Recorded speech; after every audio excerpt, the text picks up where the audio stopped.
Je vais vous parler d'un petit trésor qui est typique des territoires de France et en particulier des territoires nordistes, c'est le colza. Mais avant de vous parler du colza, est-ce que vous connaissez l'origine du mot colza?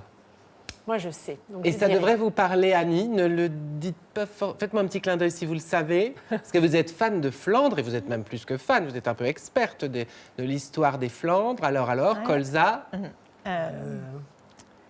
je vous le lis. Je vous le donne. La réponse. C'est la Bien. Il y a cool. Alors c'est le- écoutez, voilà, il y a Kohl, c'est le kohl et zaad, la graine, du chou. Koolzaad, ça vient donc du flamand, la graine du chou. Et en effet, le colza, Brassica napus, fait partie de la famille des brassicacées. C'est une grande famille des crucifères, des choux si vous préférez. Oui. Et c'est évidemment des plantes qui sont en bonne affinité avec les terres de chez nous. C'est surtout très, très beau. C'est magnifique. beau. Joli. Il faut savoir qu'on voit beaucoup de colza le long de nos autoroutes, depuis surtout l'après-guerre, en fait, parce que c'était beaucoup moins le cas avant. Et il n'y avait pas d'autoroute. Ça, c'est pas parce qu'il y a des autoroutes, Bonne réponse, Virginie. c'est parce que le colza a une belle affinité avec nos territoires, avec nos latitudes, mais surtout aussi, c'est économiquement un produit intéressant parce que presque rien ne se perd dans la culture du colza. Il faut savoir que le colza a des débouchés dans l'alimentation animale et également son tourteau, donc le reste, une fois qu'on a récolté les graines, on utilise même le reste, par exemple, le tourteau va se revendre dans l'industrie également, fourragère ou pour d'autres applications. Il y a également des biocarburants à partir de colza et bien sûr, il y a l'huile de colza dont je suis venu vous parler, qui elle a des vertus. Est-ce que vous les connaissez, les vertus de l'huile de colza? Non, pas vraiment. non. Pas vraiment. Pour la peau. Beaucoup d'oméga 3 Pour la dans peau, l'huile de oui. colza. Oui. Beaucoup d'oméga 3, ça veut dire quoi? Ça veut dire des acides gras complexes et essentiels dont notre cerveau a besoin pour la santé, tout simplement.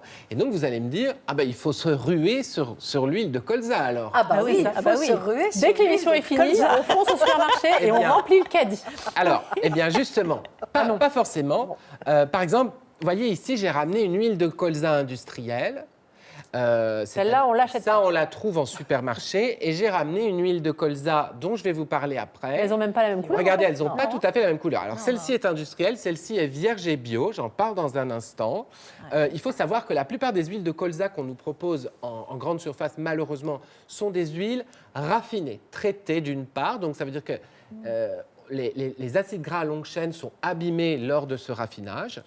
On voit bien, d'ailleurs, elle est un peu claire, elle est un peu plus morte, elle est un peu moins vivante que l'huile vierge et bio, a fortiori. Et également, ce sont des huiles qui souvent proviennent de graines qui ne sont pas locales.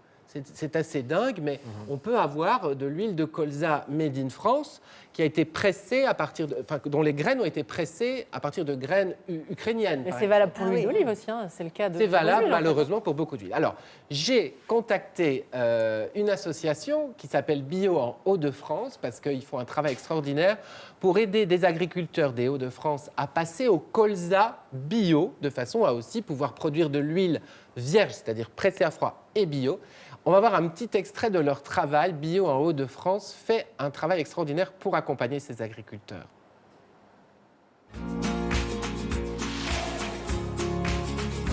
Le projet Colza vient d'une part d'un besoin des opérateurs économiques qui ont un marché notamment pour faire de l'huile de colza, et d'autre part des producteurs céréaliers bio qui cherchent une culture à bonne valeur ajoutée sur leurs exploitations. La production du colza est quand même une culture assez technique et les producteurs bio ont essuyé quelques échecs sur les 30 dernières années. On s'est rendu compte aussi qu'il manquait de références techniques pour finalement réussir plus régulièrement cette culture-là.